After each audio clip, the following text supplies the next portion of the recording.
Hey, salut la team lactée! Aujourd'hui, on va parler de soutien et de poursuite de l'allaitement dans des conditions qui ne lui sont pas toujours favorables.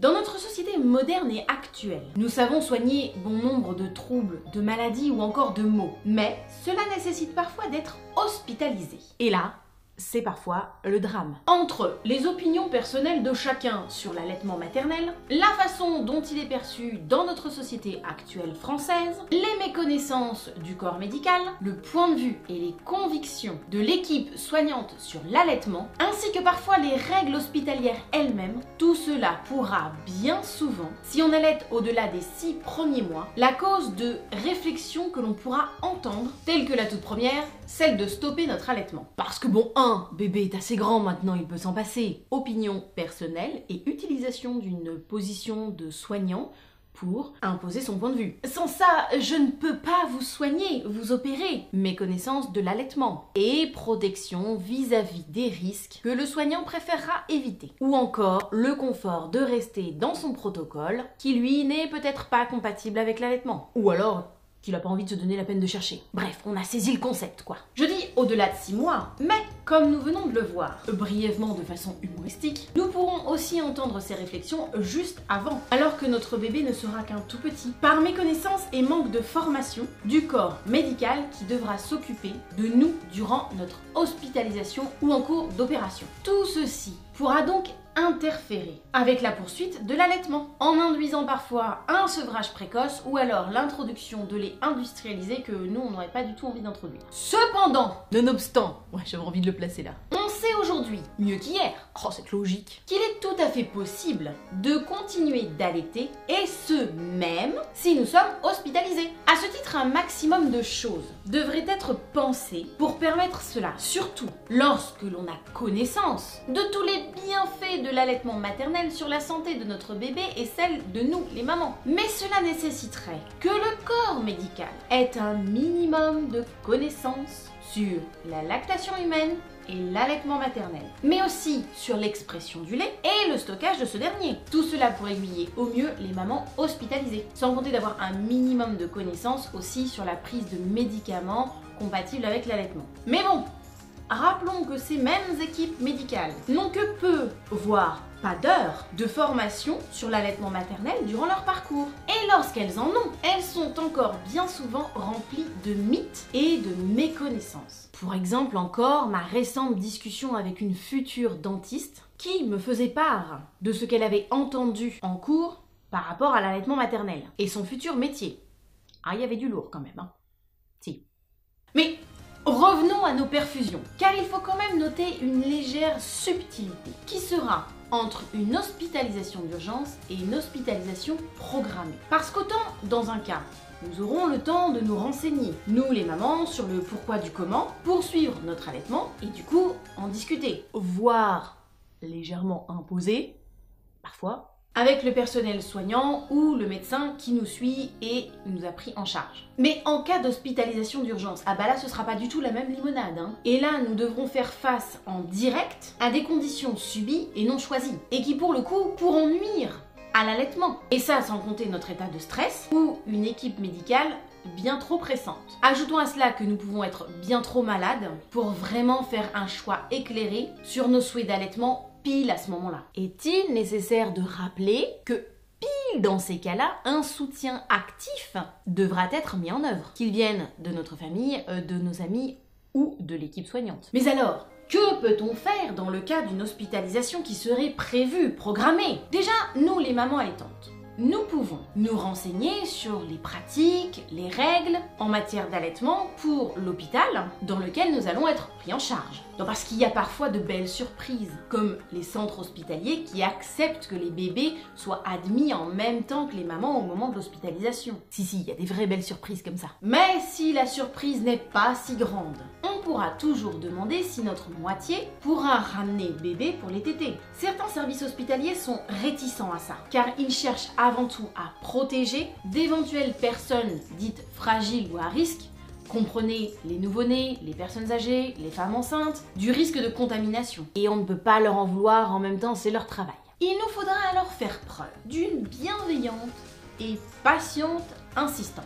Et ne pas hésiter à rappeler que l'allaitement est le meilleur moyen de protéger un bébé vis-à-vis de nombreuses maladies infectieuses. Que nous fabriquons et exprimons dans notre lait maternel des anticorps dirigés contre les germes auxquels nous sommes nous-mêmes exposés et donc auxquels le bébé est exposé et qui de ce fait protège notre bébé et que nous comprenons. Mais pouvons-nous laver les mains avant de prendre notre bébé et limiter ses contacts avec le personnel soignant au maximum pour écarter tout risque? Ou encore demander s'il existe un petit coin dans l'hôpital où ce serait possible d'allaiter. Ou encore savoir à quelle fréquence nous pourrions recevoir des visites ainsi que les horaires pour pouvoir nous organiser. Bref, négociation ferme mais en douceur. Petite piste lactée supplémentaire. Si nous avons une hospitalisation programmée, on peut prévoir d'amener avec nous un tire-lait pour soulager, prévenir les risques d'engorgement et aider à maintenir notre lactation. Car en cas d'hospitalisation, sans possibilité d'avoir bébé avec nous,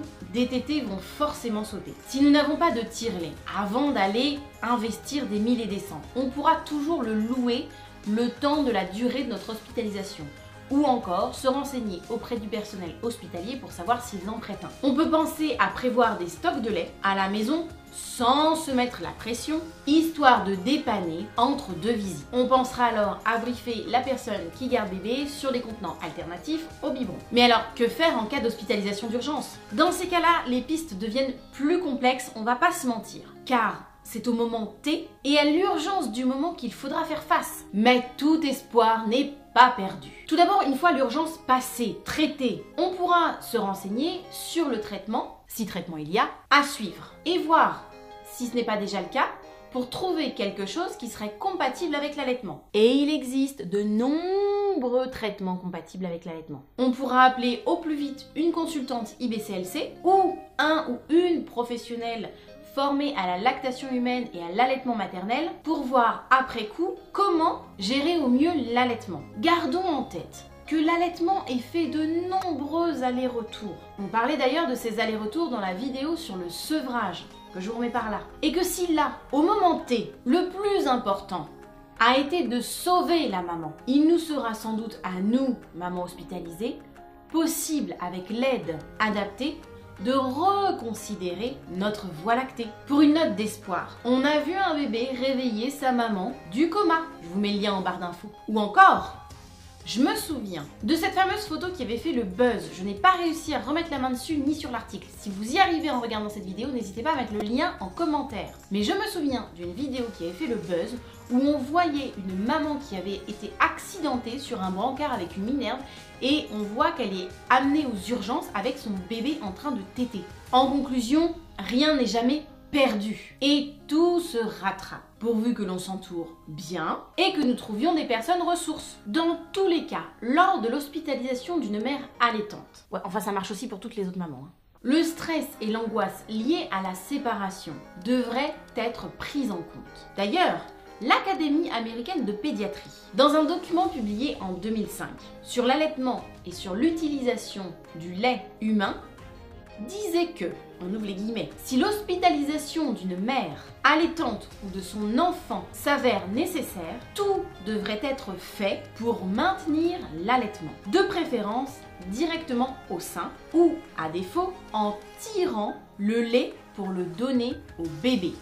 Fermez les guillemets. Et pour ça, pour aller dans le sens de ce document, pour aller dans le sens de l'Académie américaine de pédiatrie, mais avouons que c'est quand même logique. Pour ça donc, pour nous aider à poursuivre ou à maintenir notre allaitement, si nous devons, nous, mères allaitantes, être hospitalisées, plusieurs pistes peuvent être suivies par le personnel médical, si tant est qu'il ait des connaissances en allaitement. Comme par exemple pêle-mêle. Déjà, nous encourager à poursuivre notre allaitement. Ça peut être en nous permettant d'avoir bébé auprès de nous, dans la mesure du possible et des règles hospitalières en vigueur, comme on l'a vu. Encourager notre moitié, papy, mamie, notre frère, notre soeur, notre cousine, notre cousin, à rester avec nous, en fait, pour nous aider à prendre soin de notre bébé. Ça peut être en nous encourageant à nous reposer, à manger, à boire suffisamment, à Après certaines opérations, parfois, ou certaines interventions, certaines hospitalisations, c'est parfois un peu difficile, surtout quand notre morale en prend un coup. D'où la nécessité de préserver l'allaitement et d'atténuer la séparation mère-enfant. Ça, je vous en ai déjà suffisamment parlé. L'équipe médicale pourra aussi veiller à ce que nous ayons de l'intimité, que ce soit en favorisant les chambres individuelles, en faisant le moins de passages possible. Certaines hospitalisations sont pour par exemple des chirurgies abdominales. Eh bien, un peu comme avec une maman qui aurait été césarisée, l'équipe soignante pourra nous aider à trouver une position d'allaitement la plus confortable possible sans que ça vienne appuyer sur des zones douloureuses. Mais encore une fois, ça nécessite qu'il soit à minima formé à l'allaitement. Bon, sinon, l'équipe médicale pourra aussi veiller à ce que nous ayons une analgésie, des produits anesthésiants post-chirurgicaux de bonne qualité. Parce que rappelons-le, l'allaitement n'est pas incompatible avec les analgésiques ou les anesthésiants. Et qu'en plus, l'ocytocine étant l'hormone qui permet le réflexe d'éjection, mais qui est une hormone extrêmement timide, si on éprouve de la douleur, c'est une hormone qui se fait la malle et donc on va avoir des petits soucis au niveau du réflexe d'éjection aussi. Donc avoir des analgésiques, des antidouleurs qui sont compatibles avec l'allaitement, ça reste quand même quelque chose de très important. L'équipe médicale pourra aussi nous rassurer sur le fait que tous les examens que l'on va subir, les prescriptions que l'on va avoir, pourront être choisis pour être compatibles avec notre allaitement. Dans toute la mesure du possible, on ne sait pas forcément pourquoi on va être hospitalisé, du moins dans cette vidéo, donc voilà. Dans la mesure du possible. Et puis, l'équipe médicale pourra veiller d'elle-même à limiter les contacts avec notre bébé et du coup, par là même, nous assurer que la poursuite de notre allaitement représentera le meilleur moyen d'éviter la contamination de notre bébé par d'éventuels agents infectieux. Bon, cette vidéo est suffisamment longue, il y a beaucoup d'infos à digérer. Je sais déjà que je n'ai pas parlé des traitements médicamenteux et de la compatibilité avec l'allaitement. Un peu survolé mais pas vraiment discuté, surtout en cas d'hospitalisation. Ce que je vous propose, c'est que j'associe ça dans une vidéo où je reviendrai aussi sur la possibilité d'allaiter avec les produits anesthésiants ou encore les produits de contraste en cas d'examens médicaux. Dites-moi en commentaire si une vidéo de ce type vous intéresserait. Bon, et sinon, comme d'habitude, à vous la parole, la team lactée. Avez-vous déjà été hospitalisé en cours d'allaitement ou allez-vous l'être? Sans nous expliquer nécessairement le pourquoi du comment, ça vous regarde. Si vous avez envie ou non de le partager, vous pouvez quand même témoigner en commentaire de la façon dont vous avez pu ou pas poursuivre votre allaitement ou le reprendre plus tard ou comment vous envisagez de le poursuivre si vous avez une hospitalisation qui est programmée. Voilà, n'hésitez pas à venir échanger en commentaire parce que je sais que ça pourra rassurer plein de mamans et de futures mamans sur les possibilités d'allaiter quand on est hospitalisé. Je sais que c'est un sujet qui peut angoisser beaucoup de mamans, donc surtout venez témoigner. Et si cette vidéo vous a semblé suffisamment intéressante, si vous avez envie d'inviter des mamans à partager leur expérience justement pour la communauté lactée, eh bien n'hésitez pas à partager cette vidéo. Ou alors, eh bien, à liker la vidéo ou encore à me laisser un petit commentaire, même juste un petit cœur, voilà, pour montrer que vous soutenez mon travail, pour montrer à YouTube que mon travail compte. On va pas se mentir, ça fait plaisir aussi. Et sur ce, c'est tout pour moi pour cette vidéo. Je vous fais des gros bisous, je vous souhaite une belle voie lactée et je vous dis à bientôt pour une prochaine vidéo. Ciao!